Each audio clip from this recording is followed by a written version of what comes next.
참아야 한다라는 것이죠. 때로는 억울하기보다는 이때는 오히려 억울하기보다는 오히려 떳떳하고 당당하죠. 하지만 부당하게 억울한 일을 당하고 손해를 봐도 힘이 없고 때로는 가진 것이 없어서 아무 항변도 못하고 참고 견뎌야만 할 때도 있습니다. 야고보의 이 편지를 받았던 교회에도 이렇게 억울한 성도들이 있었던 것이죠. 그래서 야고보 사도는 그들을 향해서 이렇게 오늘 말씀을 나누고 있습니다. 5장 1절은 이 들으라 부한 자들아로 시작하고 있습니다. 그래서 이 장의 본문의 말씀은 바로 이 부자들에 대한 경고인 것이죠. 물론 본문의 부자는 세상의 모든 부자들을 가리키는 말이 아닙니다. 또 그렇다고 해서 나는 부자가 아니니까 나한테는 적용이 안 되는 말씀이겠지라고 생각하지도 말아야 할 것입니다. 이 부자들은 교회의 가난한 성도들을 억압하는 예수님을 믿지 않는 부유한 자들을 가리키고 있습니다. 이 사실을 오늘 본문의 문맥이 우리에게 잘 보여주고 있습니다. 본문에서 야고보는 부자들의 착취함을 고발하고 또 그들에게 임할 고난과 심판을 예고하죠. 그러니까 형제들을 착취하는 부자들은 하나님에 의해 고생과 고난을 받게 될 것이고 이 사륙의 날, 즉 마지막 때에 심판을 받을 것이다 라고 경고하고 있는 것이죠. 특히 1절에 나오는 고생이다라는 이 단어는 이 구약 성경에서 하나님의 진노를 받은 자들의 멸망의 고통을 선언할 때에 너희가 고생하게 될 거야, 너희가 멸망하게 될 거야 라고 할 때 사용하던 단어와 같은 단어라는 것이죠. 이러한 두 가지 이유로 오늘 본문 말씀에 나오고 등장하는 부자는 교회 안에 있는 부유한 성도를 이야기하는 것이 아니라 오히려 가난한 성도들을 억압하는 이 땅의 부유한 불신자들을 의미하는 것이죠. 부자들에 관한 경고는 이미 야고보서 1장 10절과 11절에서 야고보 사도가 경고했었죠. 거기에서 부자는 교회 안의 부자를 가리키지만 지금 5장에 와서의 본문의 부자는 하나님을 믿지 않는 교회 밖에 있는 부자들을 이야기하는 것이죠. 그리고 야고보는 그들에게 두 가지를 명령합니다. 너희는 울어라 라는 말은 여호와의 심판을 받는 자들의 울음을 묘사하기 위해서 구약 선지자들을 통해서 공통적으로 사용되었던 표현들인 것이죠. 그리고 두 번째로 통곡하라 라는 명령은 멸망의 심판이 얼마나 무겁고 무서운 고통인지를 나타내주고 있는 것이죠.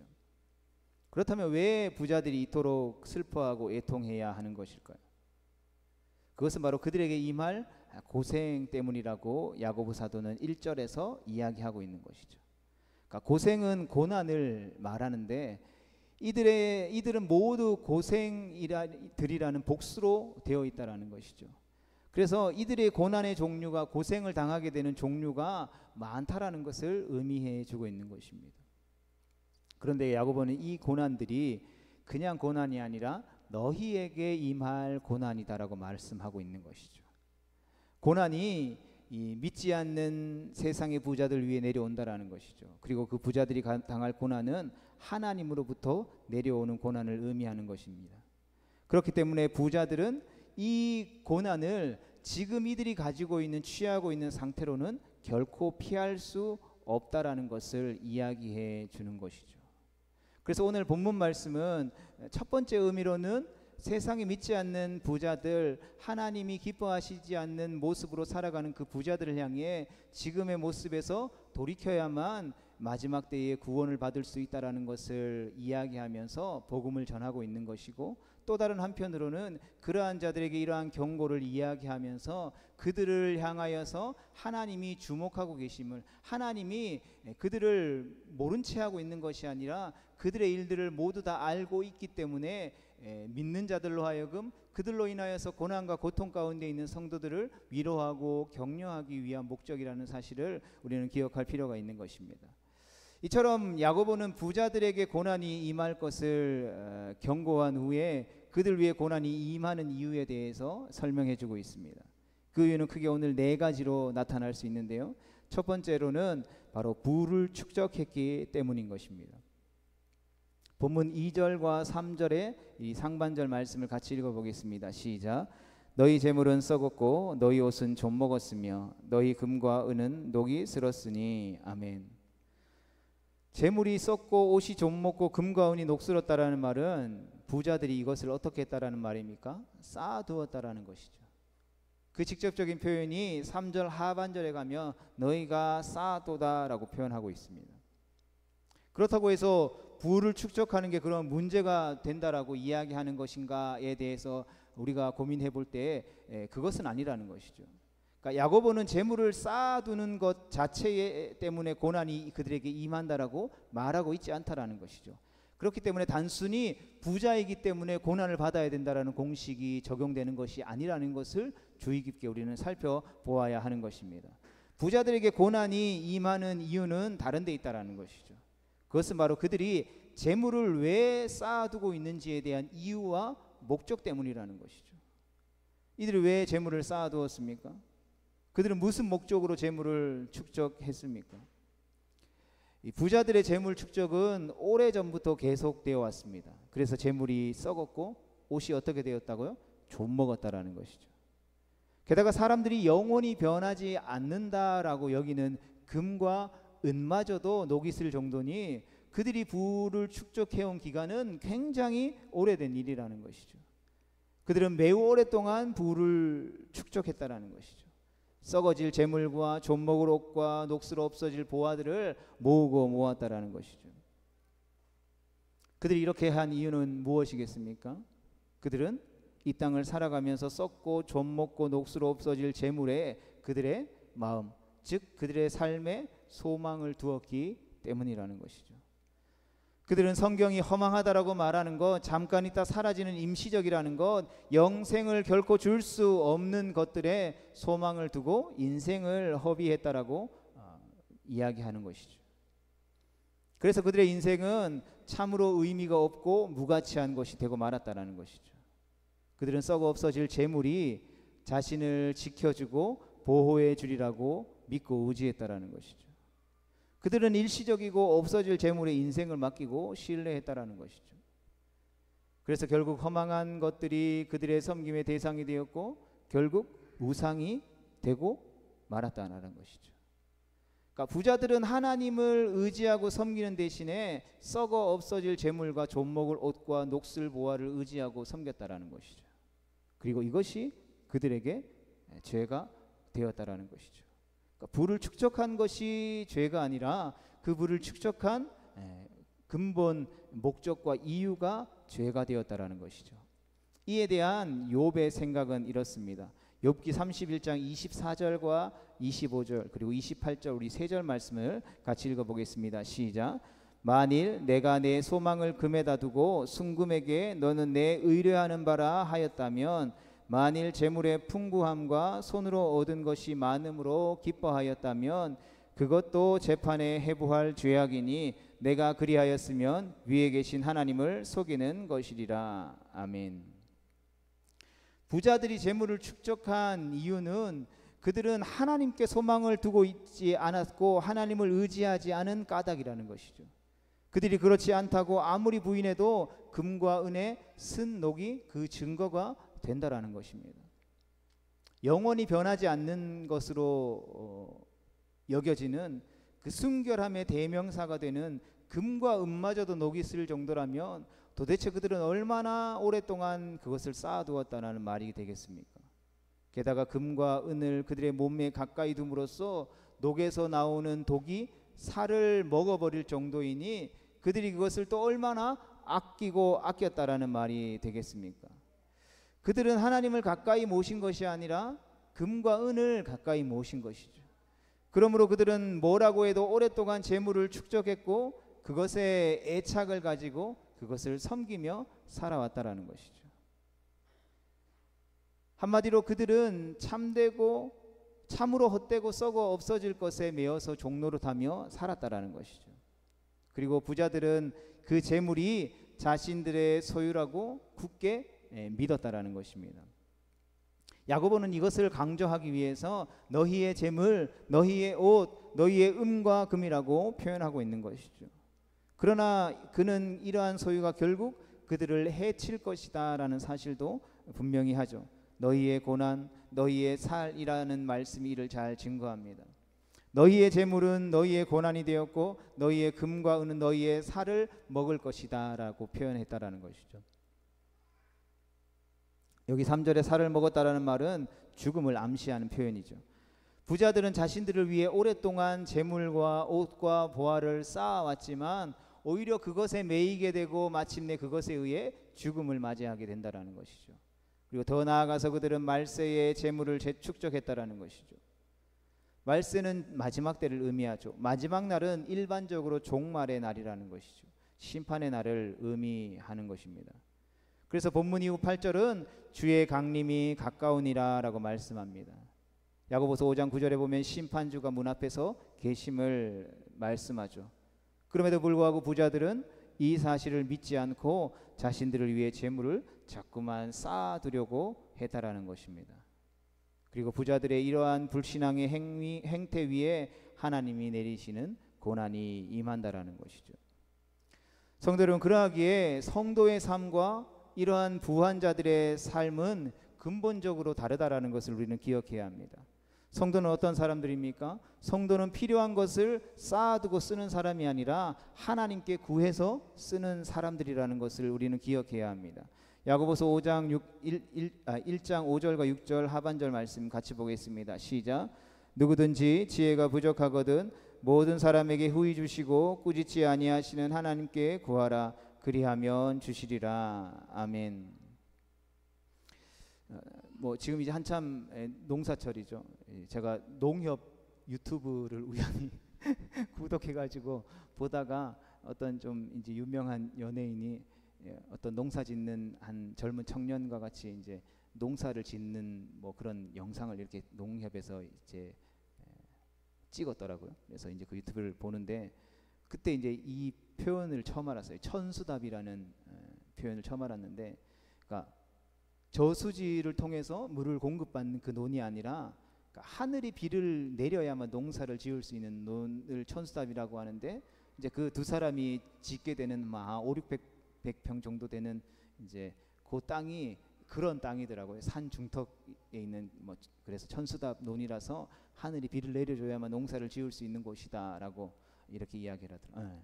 그래서 이 많은 재물, 인생에 필요한 모든 것을 가득 쌓아 놓으면 우리가 생각할 때 하나님을 잘 믿을 수 있을 거라고 생각한다라는 것이죠. 그런데 그렇지 않다라는 것이죠. 잠언 30장 7절의 말씀에 보면 이렇게 기록하고 있습니다. 같이 읽어보겠습니다. 시작. 내가 배불러서 하나님을 모른다. 여호와가 누구냐 할까 하오며. 아멘.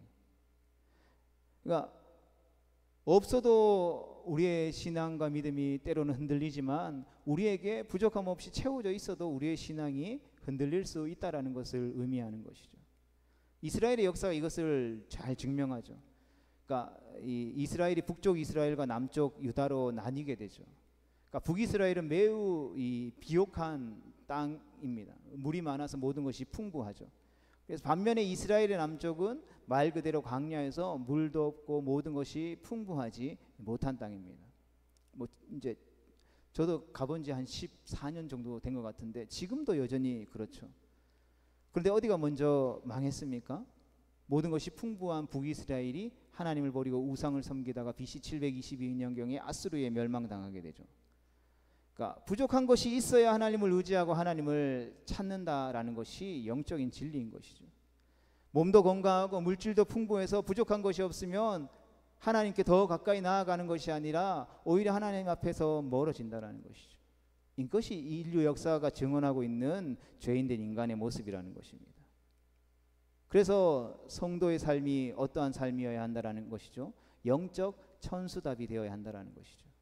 성도는 이른 비와 늦은 비를 기다리는 농부와 같다라는 것이죠. 하늘이 내려주지 않으면 어떤 것도 가지지 못하는 절박한 심정으로 하나님 한 분만을 바라보면서 하나님께 모든 것을 걸고 하나님만 의지하며 사는 성도가 그래서 복이 있는 성도라고 이야기하는 것이죠. 물론 하늘만 쳐다본다고 떡이 떨어지냐 어른들이 이렇게 이야기하기도 하죠. 그래서 때로는 답답하기도 하고 불안하기도 하고 힘들기도 하다라는 것이죠. 때로는 하늘만 쳐다보고 있다 보니까 목도 아프고 힘도 들고 배가 고파서 원망과 불평이 일어나기도 한다라는 것이죠. 그래서 재물을 곳간에 쌓아두고 필요할 때 언제든지 아쉬운 것이 없어서 척척 꺼냈으면 얼마나 좋을까 하는 열망도 있다라는 것이죠. 실제로 많은 교회들, 많은 하나님의 성도들이 이것에 유혹되고 이것에 미혹되어서 이러한 가치관으로 세상 속에서 그리스도인으로 살아갈 때가 많다라는 것이죠. 그러나 성도 여러분, 성도는 가두어둔 냄새나는 물을 마시는 자가 아니라 날마다 하늘로부터 내리는 생수를 먹고 사는 사람이라는 사실을 우리는 잊지 않아야 하는 것입니다. 성도는 썩을 재물을 사용해서 좀먹는 옷을 입고 녹이난 금과 은으로 사는 사람이 아니라 날마다 하나님 앞에 구함으로 말미암아 날마다 위로부터 하나님이 공급해 주시는 좋은 것, 가장 온전한 곳으로 살아가는 사람이라는 것이죠. 야고보서 1장 17절 말씀 같이 보겠습니다. 시작. 온갖 좋은 은사와 온전한 선물이 다 위로부터 빛들의 아버지께로부터 내려오나니. 아멘. 우리가 하루를 시작하는 첫 시간을 하나님 앞에 올려드리는 이유가 바로 여기에 있다라는 것이죠. 마치 이스라엘 백성들이 광야에서 하루를 시작하면서 그 만나를 거둬들이기 위해 광야로 나아갔던 것처럼, 하나님은 이스라엘 백성들에게 만나를 주실 때에 매일매일 신선한 만나를 공급해 주기를 원하셨다라는 것이죠. 하루, 이틀, 3일, 일주일 묵혀둔 그런 만나가 아니라 매일매일 신선하고 새로운 만나를 주기를 원하셨다라는 것이죠. 오늘날 우리의 삶도 마찬가지라는 것입니다. 하나님은 우리에게 하나님을 바라보고 하나님을 의지하며 하나님이 공급하시는 그 모든 것들로 우리에게 허락되어 하신 삶을 살아가기를 원하신다라는 것이죠. 그래서 성도는 자기의 창고를 만들고 거기에 재물을 쌓고 꺼내 쓰는 사람이 아니라 하늘의 창고를 내어서 쓰는 사람이라는 것이죠. 그래서 성도를 향하여서 복 있는 사람이라는 것이죠. 그래서 이 성경에서 말하는 복 있는 사람은 단순히 자녀 후손들이 많고 좋은 집에 살고 좋은 직업을 가지고 있고 직장을 가지고 있고 사람들에게 존경받고 재물도 부족함이 없는 그 사람을 향하여서 복 있는 사람이라고 이야기하는 것이 아니라 날마다 하늘 보화 창고를 바라보고 그 보화의 창고를 열어서 하나님이 쏟아부어 주시는 하나님의 그 놀랍고 위대한 은혜들을 먹고 누리며 살아가는 사람을 복 있는 사람이라고 이야기하는 것이죠. 여러분, 믿지 않는 사람에게 이게 복 있는 사람입니다라고 이야기하면 미친놈 소리 듣겠죠. 그러나 우리가 믿음의 눈을 들어서 영적인 눈으로 하나님의 보좌를 바라보고 하나님의 나라를 바라볼 수 있게 된 하나님의 백성이기 때문에 이것이 우리에게 가능한 일이라는 것을 우리는 기억해야 하는 것이죠. 우리가 예수 믿고 구원받아서 우리의 가려져 있었던 눈의 비늘이 벗겨져서 영적인 세계가 보여진다라는 것이 바로 이러한 것을 의미하는 것이죠. 왕의 보화 창고가 모두 다 내 것이라는 것이죠. 내가 필요하면 언제든지 꺼내서 쓸 수 있는 나의 보물 창고, 보화 창고가 바로 왕궁에 있는 없는 것이 없는 그 보화 창고라는 것을 기억하며 살아가는 것이죠. 그러하기에 어디 가서도 비굴하지 않는 것이죠. 어디 가서도 떳떳할 수 있는 것이죠. 내게 지금 없다고 해서 교만하지도 않고, 내게 많다고 해서 교만하지도 않고, 없다고 해서 또 주눅들지도 않는다라는 것이죠. 성도는 주님의 뜻이면 살기도 하고 이것저것 한다고 믿는 사람이지 자기의 뜻으로 자신의 삶을 결정한다라고 믿고 쌓아두기에만 급급한 사람이 아니라는 것을 우리는 기억할 수 있어야 하는 것이죠. 바라기는 우리가 영적인 천수답 되어서 하나님 온전히 의지하는 거룩하고 복된 성도들 되어질 수 있기를 주님의 이름으로 축복합니다. 부자들에게 고난이 임하는 두 번째 이유는 바로 일꾼들의 임금을 착취했기 때문이라는 것입니다. 본문 4절 말씀 같이 보겠습니다. 시작.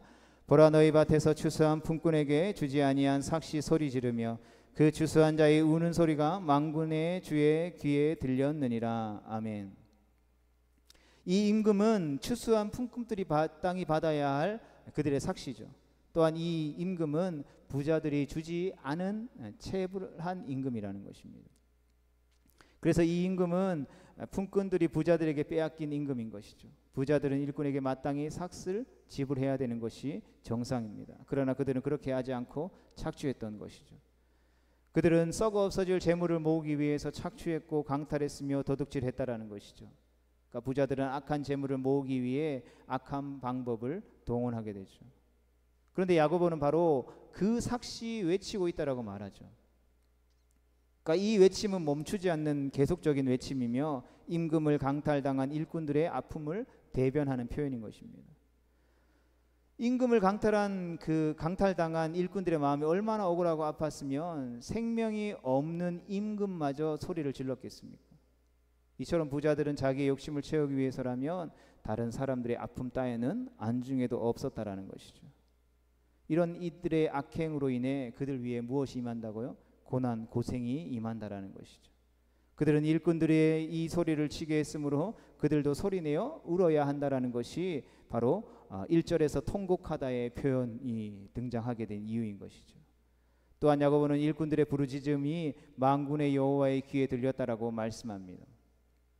그들은 부자들의 강탈과 착취로 인해 부르짖게 되었다라는 것이죠. 착취당한 추수꾼들이 이 부르짖음이 여호와의 귀 안으로 들어가고 또 파고 들어갔다라는 것이죠. 그 부르짖음이 여호와께 알려졌다라는 것입니다. 마치 430년 동안 애굽의 종살이하며 하나님 앞에 부르짖었던 그들의 부르짖음을 하나님께서 들으시고 모세를 통하여서 이스라엘 백성들을 출애굽시켜 주셨던 것처럼 하나님께서는 그들의 소리를 듣고 있지 않다라는 것이죠. 마찬가지로 오늘 우리의 작은 신음에도 하나님은 응답하시는 하나님이신 줄 믿으시길 바랍니다. 우리가 기도할 때 하나님 가장 좋은 곳을 우리에게 채워주시고 응답해 주시는 하나님이시라는 사실들을 우리가 잊지 말아야 하는 것입니다. 우리가 하나님을 바라보고 하나님을 의지하고 하나님 앞에 부르짖어야 하는 이유가 바로 여기에 있다라는 것이죠. 바라기는 우리의 작은 신음에도 응답하시는 그 하나님 앞에 날마다 부르짖으며 나아갈 수 있는 우리 모두가 될 수 있기를 주님의 이름으로 축복합니다. 부자들이 고난을 당하는 세 번째 이유는 그들이 땅에서 사치하고 방종했기 때문이라고 5절 말씀이 이야기합니다. 우리 5절 말씀 같이 읽어보겠습니다. 시작. 너희가 땅에서 사치하고 방종하여 사륙의 날에 너희 마음을 살찌게 하였도다. 아멘. 그러니까 부자들이 땅에서 사치했다라는 말은 부자들이 재물을 축적했다라는 것과 관련이 있습니다. 그들은 이 땅의 삶에 소망을 두었기 때문에 재물을 축적했고 이것을 위해서 착취했다라는 것이죠. 그들은 하나님이 약속하신 생명의 면류관과 하나님의 나라에는 관심이 없었다라는 것입니다. 그들은 세상과 벗이 되어 세상에서 재물을 쌓았고 그 재물로 사치했다라는 것이죠. 또한 부자들은 땅에서 방종했습니다. 그들의 삶은 방탕한 삶을 살았습니다. 그래서 결국 그들은 사륙의 날에 자신들의 마음을 살찌웠다라는 것이죠. 사륙의 날은 임박한 종말의 날로서 하나님이 착취한 부자들을 도살할 날이라는 것이죠. 결국 부자들은 이 도살의 날을 위해 임금을 착취했고 부를 축적했다라는 것이죠. 그들이 이렇게 행한 근본적인 동기는 그들의 내면 그들의 마음에 있다라는 것이죠. 그래서 야고보 사도는 그들의 마음을 살찌웠다라고 표현한 것입니다. 부자들에게 고난이 임하는 네 번째 마지막 이유는 바로 그들이 의인을 정죄하고 살인했기 때문입니다. 본문 6절 3관절 우리 노란색 글씨만 먼저 읽어보겠습니다. 시작. 너희는 의인을 정죄하고 죽였으나. 살인했다라는 말은 일꾼들이 임금을 빼앗긴 것과 깊은 관련이 있습니다. 그러니까 일꾼들에게 품삯을 주지 않은 것은 그들에게 죽음을 의미하는 것과 같기 때문인 것이죠. 그래서 실제로 부자들은 의인을 정죄하고 살인했을 수도 있다라는 것이죠. 이어서 야고보는 이러한 억압에 대한 의인의 반응을 설명합니다. 6절 하반절의 말씀을 읽어보겠습니다. 시작. 그는 너희에게 대항하지 아니하였느니라. 아멘. 일꾼들은 착취하는 부자들에게 어떻게 했다고요? 대항하지 않았다라는 것이죠. 이 말은 그들이 대적하지 못했다라는 말이기도 합니다. 부자들의 세력과 억압과 영향력이 그만큼 절대적이었기 때문이라는 것이죠. 추수꾼들은 임금을 착취당하고도 어떠한 저항도 하지 못하는 위치에 있었던 자들이라는 것입니다.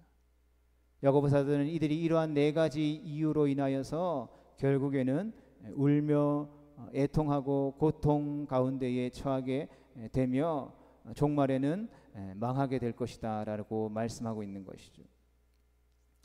예수님을 믿으며 이 땅 가운데 성도로 살아가다 보면 억울하고 분해서 잠을 못 이룬 적이 많을 것입니다. 그러나 그럼에도 불구하고 성경은 우리에게 끊임없이 인내하라고 권면합니다. 왜냐하면 7절에서 주께서 강림하시기까지 길이 참으라고 말씀하시기 때문인 것이죠. 뿐만 아니라 만군의 여호와가 우리의 우는 소리, 우리의 신음하는 소리, 우리의 고통하는 소리를 들으신다라는 것입니다. 그러므로 악을 행하는 자들에게 대항하지 말고 주님이 곧 오셔서 그들을 심판하실 줄을 믿고 견디는 믿음의 백성이 되어야 한다라는 것이죠. 모든 것을 재판관이신 만군의 여호와께 맡겨야 한다라는 것입니다. 그렇게 맡길 때에 우리는 참된 안식과 평안을 누릴 수 있게 된다라는 것이죠. 그렇게 힘들지만 계속해서 끊임없이 우리에게 말씀이 요구하는 것은 그렇게 하려고 애쓰라는 것이죠.